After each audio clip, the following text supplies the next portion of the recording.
Exploring Britain's lost railways opens up a world of adventure. Gotta love an old railway tunnel.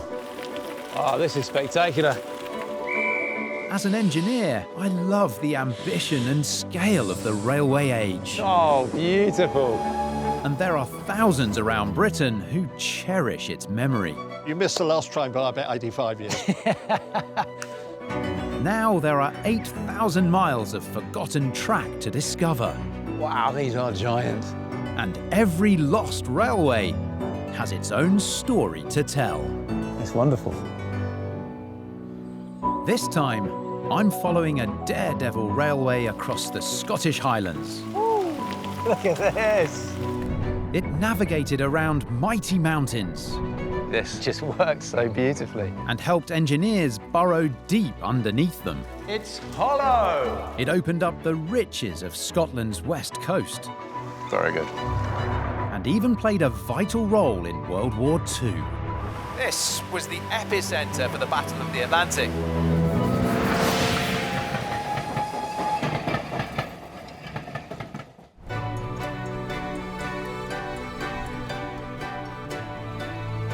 The Scottish Highlands. A place for long walks, spectacular views, but very few railways.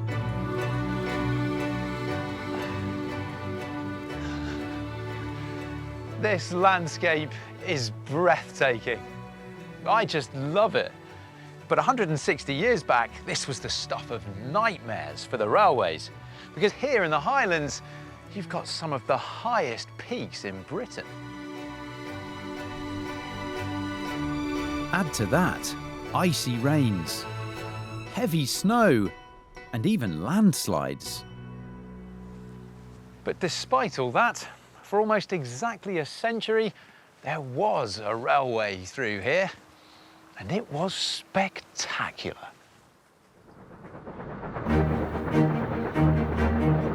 The Callander and Oban Railway was the first to forge a direct path from the relative calm of the lowlands, through the mighty Highlands, all the way to the rugged west coast.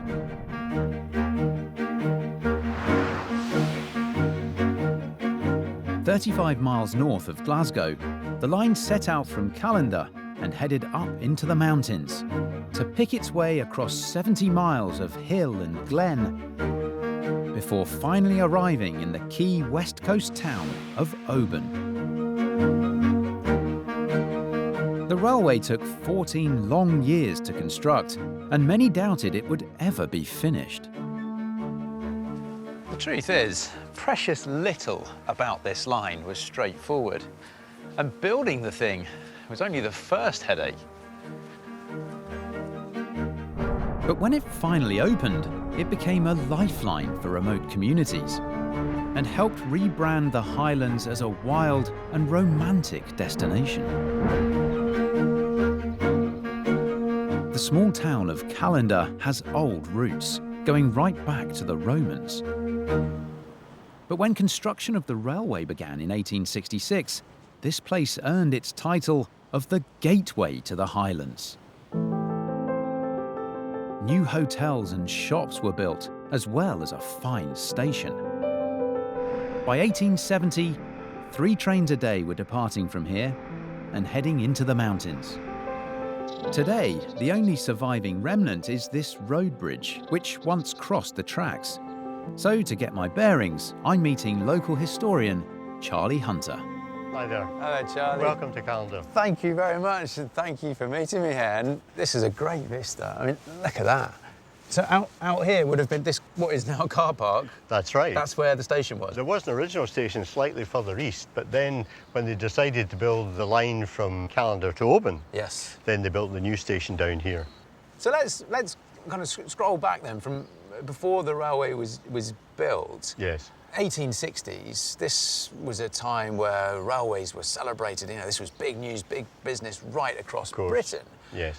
But this was about as far as the railways came. For many of the railway companies, Callander was regarded as the final frontier. as it had been for the Romans many centuries before. The Romans came and built a camp here and then retreated south. And is that because of the topography? Exactly. Further... And also because the natives further north weren't so friendly. Right. There had been several companies who'd had a look at it and decided it was a no-goer because it was very thinly populated in the country areas further north. And so financially it wasn't going to be viable? Well, they reckon it wouldn't be viable. But the man at the centre of the new Callander and Oban Railway Company thought differently. John Anderson was convinced the line could work. He was very much a dyed-in-the-wool railway guy, but also I think he was a very good networker. He got to know the local people, the local big landowners in particular, got them on side, and he maybe twisted a few arms to help local people make the decision to buy some shares. Is that how he succeeded where others hadn't? Well, then? perhaps, Because in his yes. ability to raise funds? Very much so, because I think the total cost was 645,000, not an insubstantial sum in terms of the cost per mile. Yeah. It's really, really much more expensive than some of the lines that were built in other areas of the country because of the terrain that they had to go through. But the mountainous landscape wasn't the only factor driving the huge cost. The line was set to pass through the ancient territories of Highland clans. They would want compensation, and there were lots of them. To this day, and just in this part of the Highlands, and let me get this straight, you've got the McNabs, the McGregors, the McNeishes, the McLarens, the McFarlands, the McIntyres. You get the idea. So, like those intrepid early railway travellers, I'm setting off into the Highlands. And into clan country. Heading north, my lost railway followed the Callander Pass into the mountainous region we now know as the Loch Lomond and Trossachs National Park. The park covers more than 700 square miles and is home to 21 Munros, the name given to all Scottish mountains over 3,000 feet. There are also numerous lochs. Just 7 miles out of Callander, my line passed Loch Lugnaig. But at just 3 miles long, it's a relative tiddler in Highland terms. I've only really just started my route along from Callander, and already I'm surrounded by this beautiful scenery that's so distinct to this part of the country, with the long, narrow lochs flanked by the wooded glens. I mean, look at that. Hillside now bathed in sun with these crystal clear reflections on the water. Just makes me beam with joy from deep within. But for the Callander and Oban line, the challenges were only just beginning. For 70 miles, the Daredevil Railway took on some of the tallest peaks, biggest lakes, and deepest valleys in Britain.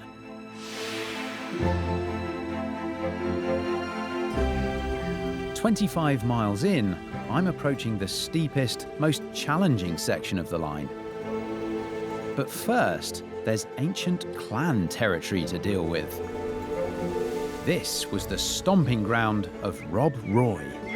He was a proud clansman and a leading figure in a series of uprisings against the British government. As a result, he was labelled as a dangerous outlaw. His clan, the McGregors, were based here on the Edinkip estate for almost 2 centuries.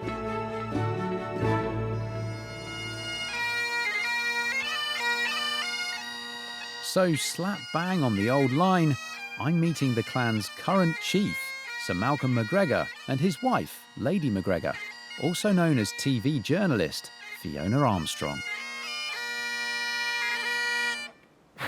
Wow, that is some Highland welcome. Thank you very, very much. It doesn't get much more Highland than that, does it? You're feeling Scottish? I'm feeling very, very Scottish now. Thank you. Fiona and Malcolm, thank you very much for meeting me here. Tell me a bit about Rob Roy, because he's not just a fictional character, he was a real person. Rob Roy is one of our most famous McGregors, and here was this Highland outlaw living in this dramatic landscape, battling against the odds, and he became extremely well known thanks to Sir Walter Scott. Just 60 years before My Lost Railway was built, best-selling novelist Sir Walter Scott did more to romanticise Rob Roy and his mountainous homeland than anyone else. Once built, the Callander and Oban Railway could make full use of his appeal. But first of all, they'd have to negotiate a route across prime McGregor land. Standing in their way was Malcolm's great-grandmother, Lady Helen, who was eventually appeased with a particularly ornate feature of the railway line. I suspect the bridge was paid for by the railway company. Yes. Because she would have said, we need access to the hill. Quite right. And we can't walk across the railway line. Yes.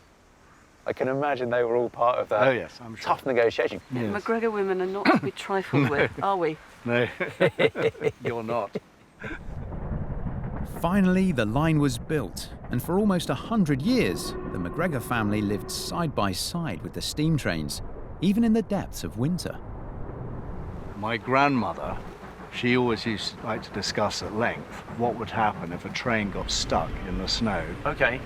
and what rescue operation could be mounted from the house, you know, to help the passengers. Oh, the passengers, exactly, And stranded. maybe there should be a supply of nourishing soup. She used to pray for a disaster to Needed happen, things to and then do. she could spring into action, couldn't she, and go and help people. Yeah. But the train never did break down, No, did it? never did. Thanks to the railway, there's a sense of adventure that you would be going on. Very much so.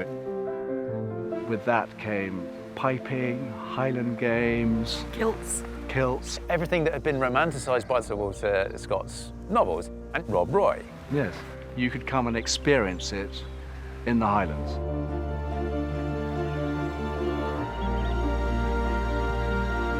The trains are long gone from these glens, but the name of Rob Roy lives on. I've stepped away from the line for a reminder that before the myth, there was a real person. Here at Balquhidder Cemetery, Rob Roy's epitaph says simply, McGregor, despite them. However blurred the lines between fact and fiction, the truth is that his legend drew people in from far and wide on a courageous railway to see a place and experience a culture that was very different to their own. But for remote communities like Balquhidder, the railway also offered a vital connection to the outside world. It arrived here in 1871, and for the first time, this remote outpost had a fast, reliable link to Callander and Glasgow beyond.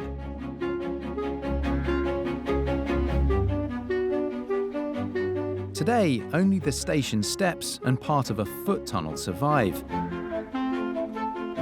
But 55 years after the last train departed, some locals still remember what the railway meant to this part of the Highlands, Oh, is that for me? Yes. Thank you very much. including Moira Welch, who used to work here opposite the station, when this tea room was the village post office. Nice to share a little cuppa in the afternoon. I think my first memory of being on a train, I'd be about 3 or 4 with my mother coming back from Callander. Yeah. But it was a school train, which was called the Pug. The pug. The school Pug. Was it a big part of your upbringing, of your family?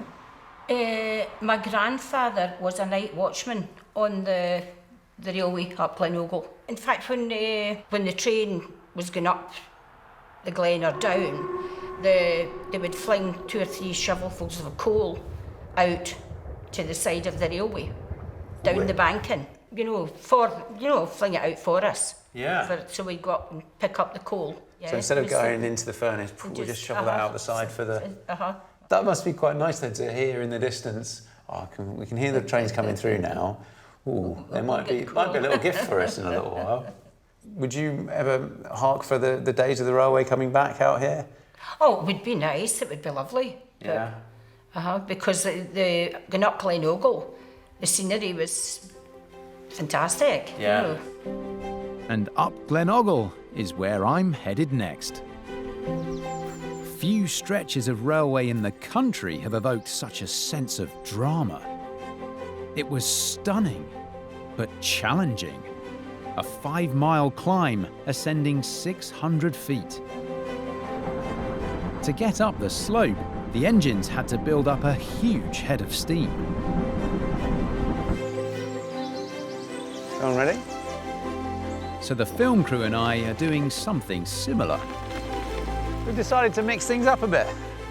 Give our walking boots a bit of a rest.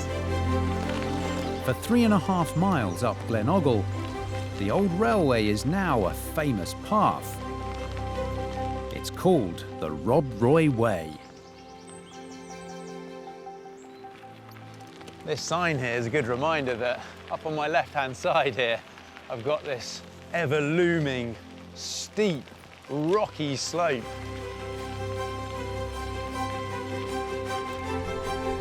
Just below us, the main road was once travelled by Queen Victoria when it was a dirt track and before the railway was built.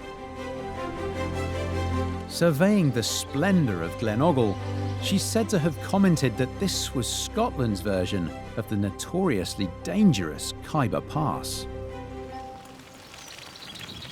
And just over 800 feet above sea level, the railway's engineers left us with a breathtaking piece of railway design. Now this is a treat I've very much been looking forward to seeing on this line. This is Glen Ogle Viaduct. Now instead of hugging the hillside as this railway has for much of this climb, at this point the viaduct flies out away from the hillside.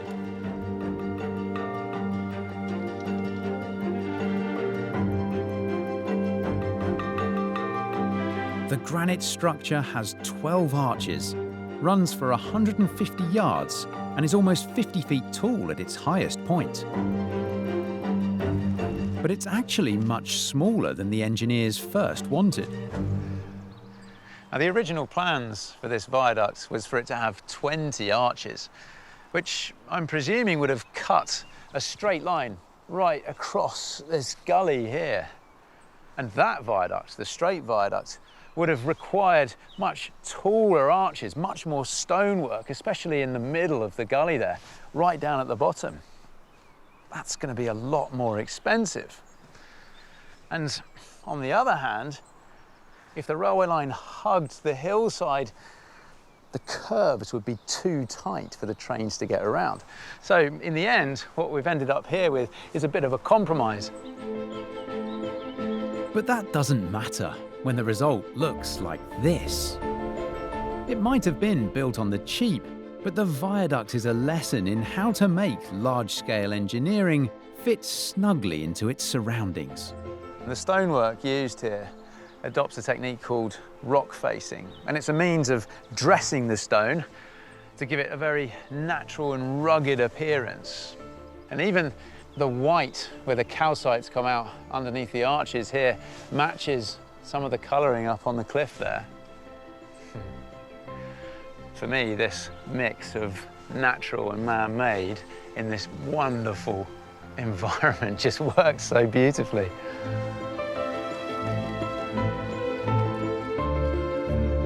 With its viaduct, Glen Ogle gave the railway a triumphant centrepiece. But the granite rock faces also threatened catastrophe on a daily basis. You've got all these boulders quite ominously just poking out, overhanging. I'd say they're cause for some mild concern at least. Oh, hang on, there's a ton of brickwork up here as well.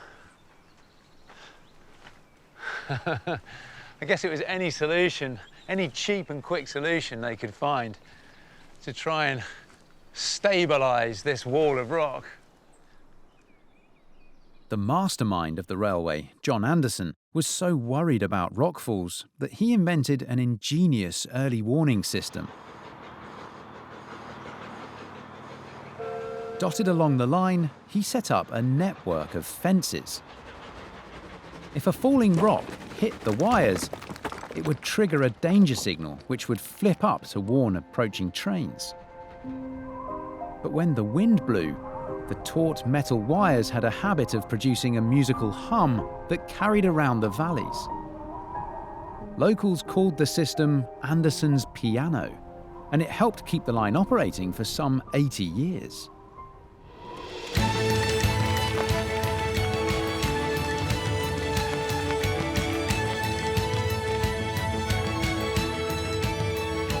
Just as the railway did in 1870, we've reached the summit of the line at Glen Ogle Head.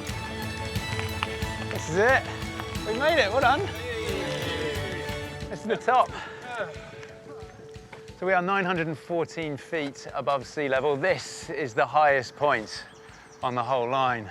So just here is Glen Ogle Head, and this was the station.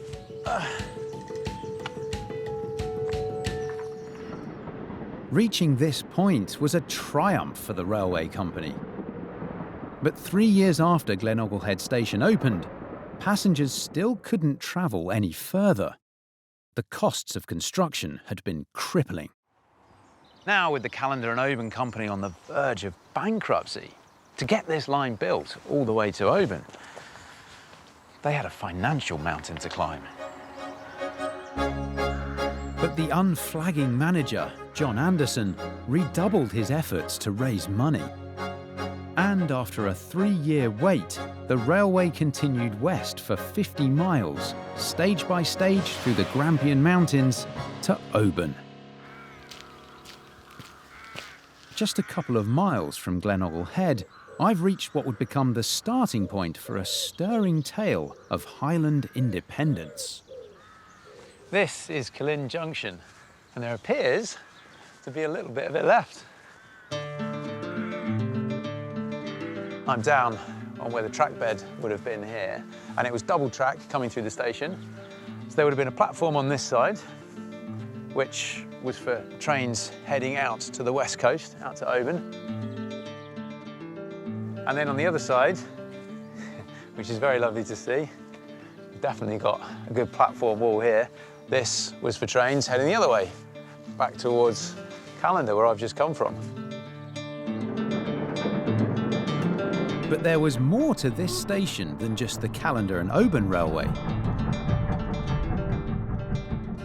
Callander Junction was, well, it was exactly that. It was a junction for passengers between the two platforms on the main line over here and a third platform that ran along here for a branch line with its own story to tell.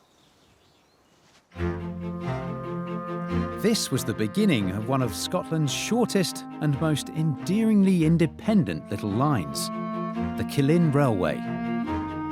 The villagers of Callander on the shores of Loch Tay had campaigned to be connected to the advancing main line. When they were told it was too expensive, they built their own line instead, just 5 miles long. Chairman and chief fundraiser was local laird, the Marquis of Breadalbane. He and the villagers scraped together more than £1 million in today's money, and in 1886, they opened their railway. Up to 8 trains a day made the 20-minute journey right into the heart of Callander. When they stepped off the platform, visitors were greeted with the village's signature feature, the wild and wonderful Falls of Dochart. What a setting in which to meet local historian John McGregor. Spectacular, phenomenal, and it's all the superlatives here, isn't it? Yep, well, you're finding it in a very grand evening, but you know, it can be wilder than this. What, the water runs even wilder than this? It could be running white over all the boulders. Goodness me. But beyond the falls lies an even bigger attraction, the glorious Loch Tay.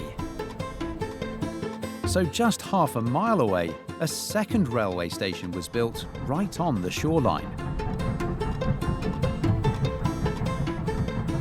And the Marquis of Breadalbane set up a small fleet of cruisers, meaning visitors could step straight off the steam trains and onto steam boats. They're taking a circular tour. Late Victorian period and the early 20th century, tourist programmes are elaborate. There was a time when the transportation on the loch and the railway were working harmoniously together, and the Callander and Oban Railway. Oh yes, indeed. So in its inception, it feels like it was a unique railway then in many ways. Yes, it is very much a special case. And it's most unusual for a railway to go forward with no opposition whatever. So that there's no dogfight in Parliament, it's simply approval of the Board of Trade. So can I interpret that then, that at that time, everybody within Killin wanted that railway built? Everybody? Yeah, I think you could say so, yes. One or two who offered to subscribe had second thoughts when it came to actually finding the cash. Okay. But yes, they wanted it. I think realistically, they knew that summer tourism would make the difference.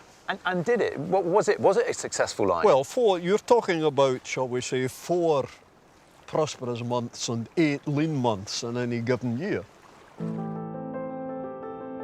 Those short summer seasons weren't enough, and this plucky line always struggled.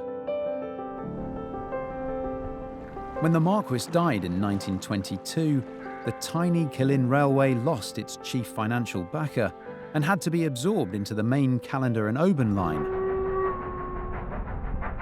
But they continued to run it as a branch line for another 40 years. That's quite a success story for a homemade railway. Back on the main line, I'm continuing west, where in 1880 the line to Oban was finally completed, a whole 14 years after it was first started. At last, the central lowlands were directly connected to the remote west coast. But before I get there, I'm approaching what's always been a natural crossroads for people journeying through the Highlands. After so much remoteness on this line behind me, it's actually a bit unnerving coming into Crianlarich. I'm not used to this much civilization. When the railway first arrived here, Crianlarich was a sparsely populated backwater, but that soon changed. So Crianlarich Station once stood here. Or I should specify, the Crianlarich Station on my line, running generally east to west from Callander to Oban. Because 15 years after that was fully open, another mainline railway was built through Crianlarich, running south to north, up there. With the Callander and Oban Railway and the West Highland line both passing through the village, Crianlarich was more of a crossroads than ever. Today, that line running north-south still connects the Highlands to London. But sadly, the pioneering route I've just walked from Callander to Crianlarich was closed in the 1960s. In the end, it was an easy decision for the government. There were 2 main lines into this part of the Highlands, and the Callander route was longer, slower, and a challenge to keep open through winter. But the axe didn't fall on the entire route. From Crianlarich, the fate of the lost line that I've been following took a different path. From this point on, it's not lost at all.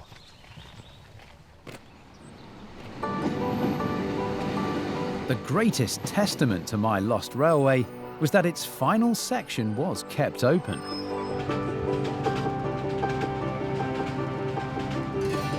The connection to the coast had become a vital piece of Scotland's rail network. It deserved to stay. And some 16 miles from its end, as it skirts the tip of Loch Orr, the Callander and Oban Railway helped to build another grand engineering project. High above the loch and the railway, there's something I simply can't miss. Here, near the peak of Ben Cruachan, that engineering project makes use of the natural geography of the mountain. This basin of water here is used to generate power. And to do that, it needs this.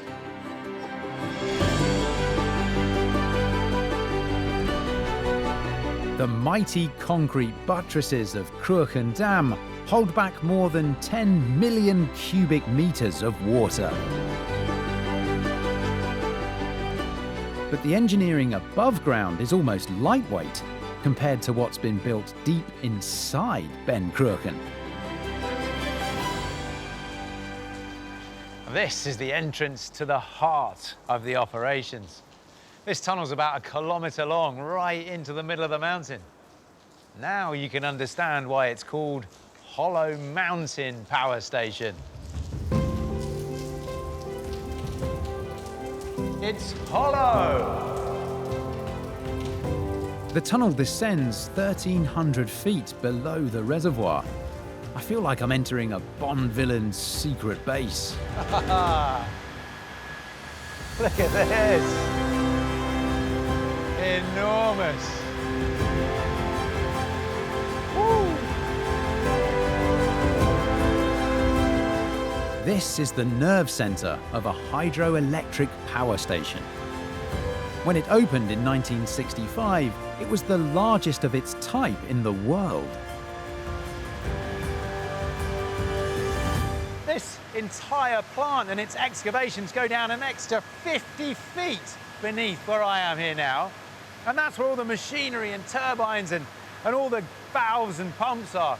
And if you look down there, this great big white cylinder, that is the inlet for the water where it comes down from the reservoir.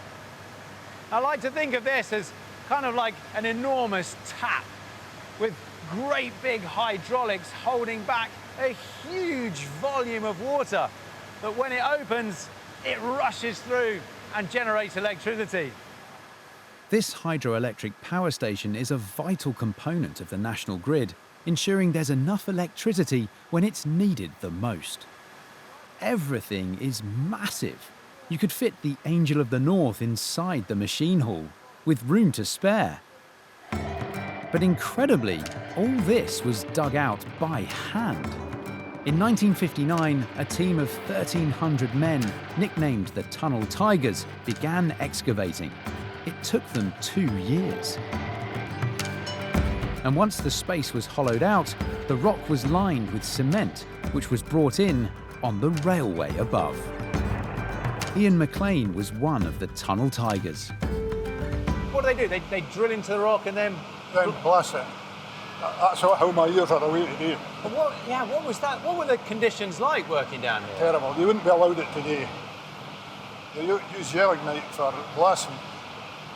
When you went home, if you were going out to a dance or anything like that, you'd wash yourself, but you could still smell the gelignite coming off your body. Unbelievable. When we were doing the roof, there was a squad there. They were had to go any loose rock that was about. They had knocked the rock down, and they got £1 an hour extra for danger money for doing that, you know. And not the kind of job I would have liked to have been doing. Oh no, because you never really know what's going to come away. You don't know what's coming away, no. You could get small rocks, or you could get a great big slab. A couple of ton high. Conditions like this feel closer to Victorian railway construction than today's modern world. But when it was finished, Cruachan delivered renewable energy decades before it became mainstream. 55 years after it opened, it produces enough electricity to power more than 90,000 homes, and all from deep within a mountain. What I love about this is you could quite happily come through this part of the Highlands and have no idea what was hidden in the mountain here. And no idea of the number of people like yourself that were involved in creating this. Oh yeah, you just drive past it and you never see it. For me, one of the marks of really impressive engineering is that it looks like it belongs in the landscape. And that's as true for a power station as it is for a railway.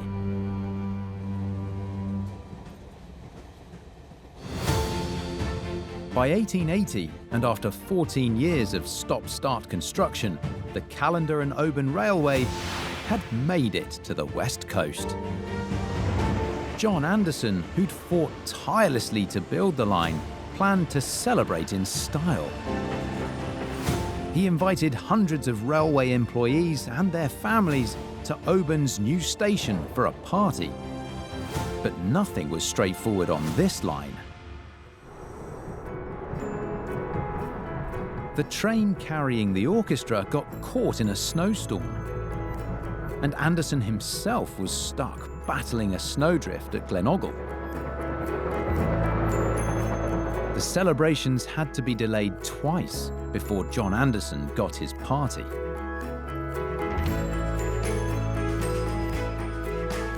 With its railway to help, Oban could now send fresh produce swiftly inland across the mountains. Today, Oban is still known as the seafood capital of Scotland. Look here, people queuing up to sample today's fresh catch. What's that? We've got lobster, crab, and mussels.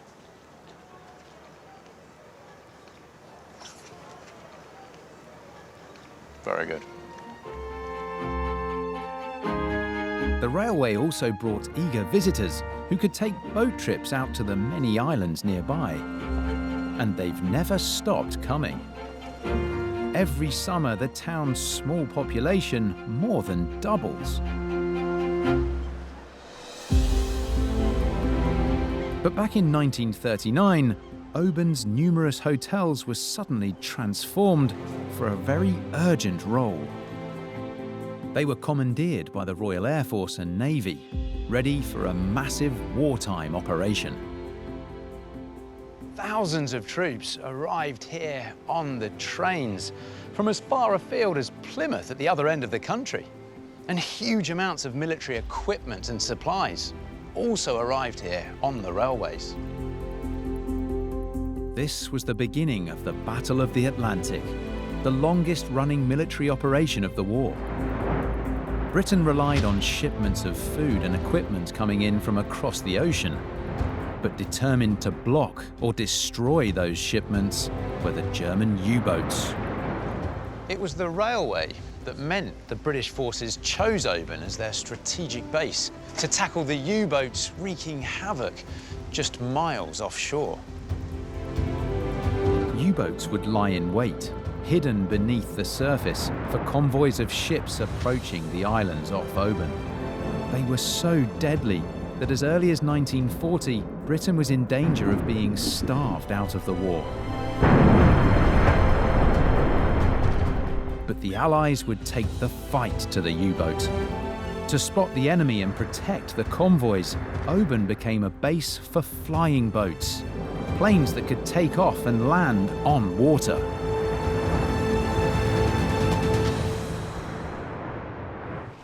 And there are still a few planes that make use of the water around Oban today. Golf Eagle Victor, Golf Alpha Mike, pass your message. Flying instructor Stuart Houston has agreed to give me a taste of a very particular form of flight.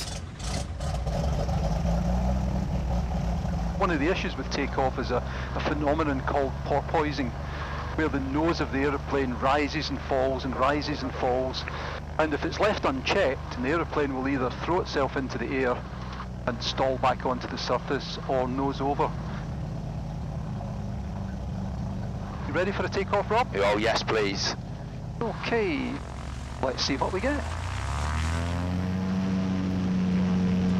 Here we go.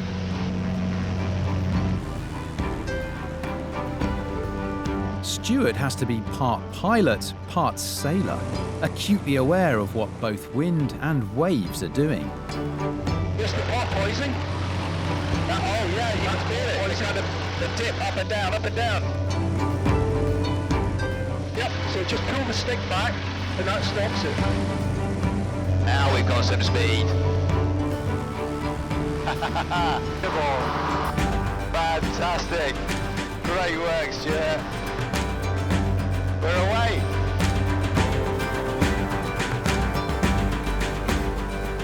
Oh, beautiful.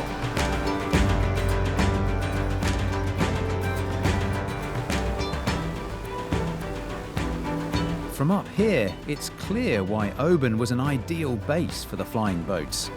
The large bay offered plenty of space to manoeuvre and vital shelter from the full force of the Atlantic. That's Ganavan Sands, Rob, with the ramp that the Sunderlands used. It provided a convenient location for the RAF to conduct maintenance in the flying boats.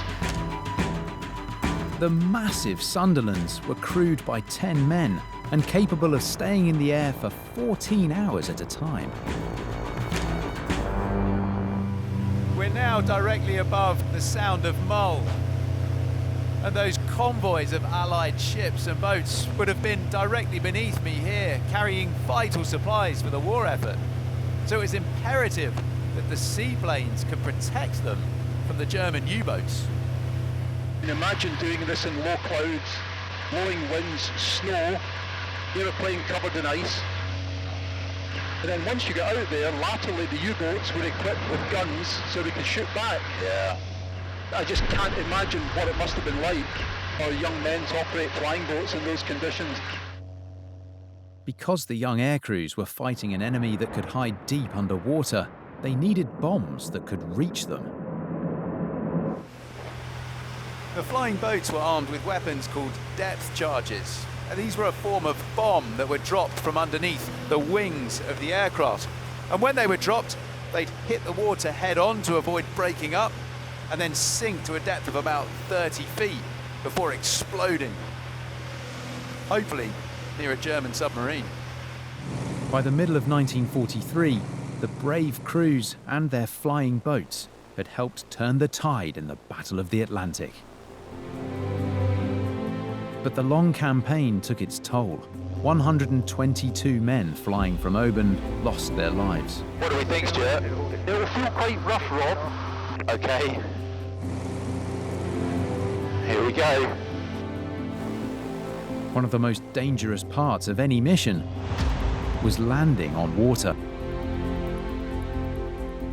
Oh, wow. Okay. Oh, Stuart, that's brilliant. Oban Harbour. That was a brilliant flight. Thank you so much. Absolutely awesome. So enjoyable. You're more than welcome.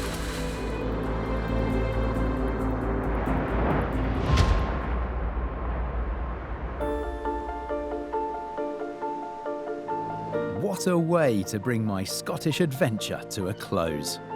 This was the end of the line for the Callander and Oban Railway. It had been built to conquer the West Highlands, and for more than 80 years, it did just that, with style. It was this courageous railway line's destination here at the coast that became its greatest legacy.